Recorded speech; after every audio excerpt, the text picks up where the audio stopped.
The major news media uses numbers from organizations controlled by Hamas for the count of Palestinians killed in Gaza. Many analysts say those figures are way too high, ridiculously high. They also say the inflated number of civilian deaths is being used as a propaganda tool against Israel. Chris Mitchell brings us the story from Jerusalem. Tragically, uninvolved Palestinians have died in the more than 200-day war Hamas began on October 7th. Of course, we have to start by saying that every human being whose life is lost is a terrible tragedy, and we're all created in the image of God. Gil Hoffman, director of Honest Reporting, a media watchdog group, recently published an investigative report on how Hamas has inflated the number of civilian casualties in Gaza. Terrorists are not journalists. They're not people who should be trusted. And their numbers that they're putting out are part of their propaganda game to try to win the world's sympathy, and it's unfortunately working. The Gaza Ministry of Health, overseen by Hamas, publishes those numbers. Currently, its death toll reporting stands at more than 35,000. Hoffman says those numbers have been parroted throughout the war by world leaders, including President Biden, and global media like the Associated Press. You know, the world media, they try to be balanced. So Israel says this. Israel says that based on the studies taken by the world's top experts on urban warfare, Israel set a gold standard in preventing the loss of civilian life. So they put out our side. And then the other side, they put out, well, Hamas says that Israel is committing genocide. It doesn't work that way. Professor of Statistics Abraham Weiner from the Wharton School at the University of Pennsylvania wrote how the Gaza Ministry of Health fakes casualty numbers. The data scientist studied Hamas statistics from the war's beginning using a graph and concluded, here's the problem with this data. The numbers are not real. That much is obvious to anyone who understands how naturally occurring numbers work. The casualties are not overwhelmingly women and children, and the majority may be Hamas fighters. This data also does not include the estimated 14,000 Hamas fighters killed in combat, or Palestinians killed by misfired rockets, estimated by some to be nearly 1,000.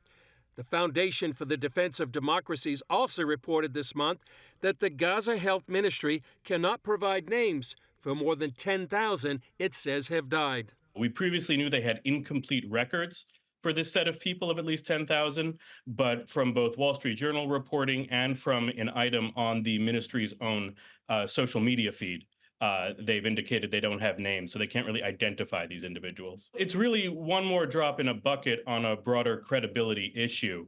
Asdanik also noted the Gaza Ministry of Health got its information from unidentified, quote, reliable media sources. At first, that was only about 22%, but then it became an increasing percentage over time. So we got to a point where nearly 45% of the alleged deceased were based on these media reports. In the latest revision, the UN published a report that reduced the number of women and children killed in the war by nearly half.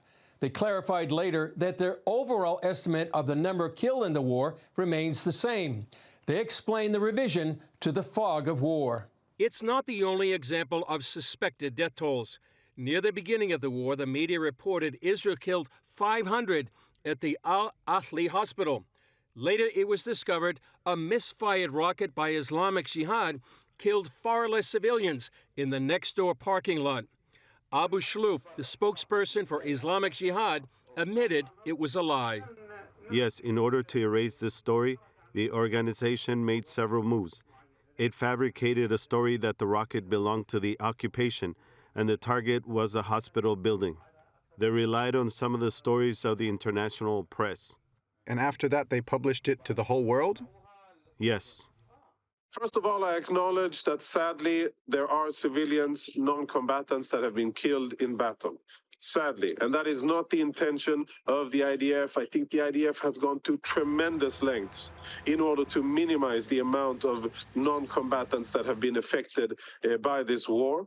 And I, as a human being, I regret any civilian who loses his life as a part of a fight that they didn't start.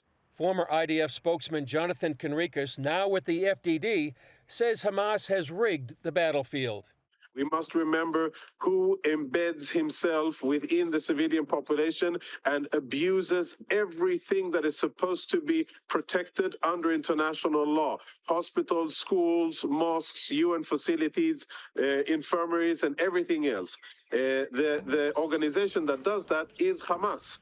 And had Hamas chosen to fight out in the open, and not to use civilians as human shields, not to tunnel underneath civilian neighborhoods, and not to hide behind civilian infrastructure, then of course there wouldn't be any civilian casualties. Despite Hamas using human shields, according to military historian John Spencer, the ratio of civilian deaths to combatants is near historic lows for urban warfare. Even so, Hoffman says, regrettably, the charge of genocide has spread worldwide into the streets and across social media. That ridiculous accusation for a war that started with the Hamas sending people into Israel to kill as many Jews as they could, and Israel doing everything possible to minimize civilian deaths. And unfortunately, that accusation is still out there, and that's just anti-Semitic to accuse Israel of that when the facts are just so obvious to be the opposite. Chris Mitchell, CBN News, Jerusalem. Mark Twain said famously that a lie can go around the world before the truth has time to put its pants on.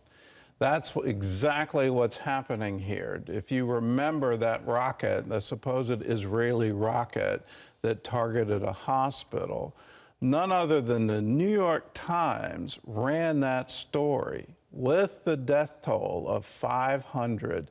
And they talked about there was hospital patients being killed by Israel in a targeted strike against a hospital. You look at that, and then you find out the source of the story was the Gaza Ministry of Health, which sounds like some official organization. But you dive deeper into it, and it's a propaganda arm of Hamas. Now, within Islam, and many people don't know this one, but within Islam, it's perfectly legal, it's perfectly acceptable to lie to infidels. So you can't expect them to tell the truth. They are trying to gain an advantage in world opinion. And they've been remarkably successful at it. How many times have you heard the death toll of 30,000, 33,000, now 35,000? When you get a professor of statistics saying, well, look at the graph, numbers don't come this way. This doesn't ever happen in the world. These are manufactured numbers. And then you start wondering, well, what in the world? Why aren't news organizations questioning the Gaza Ministry of Health? That these can't possibly be real numbers. It doesn't add up, it doesn't make sense, but they seem to want to repeat it again and again and again. And that's the goal of propaganda. We're in a world where truth has been turned upside down. The very people who want to commit genocide, Hamas wants to commit genocide. They have vowed to wipe out Israel. They have vowed to kill every Jew in Israel. These are facts. This isn't made up. These are facts. They want to do that. That is genocide. And it was clear to the entire world what their intent was on October 7th. You see it, they acted on it, they did it, they have vowed to do it again and again. Who's being accused of genocide now? Is it Hamas? No.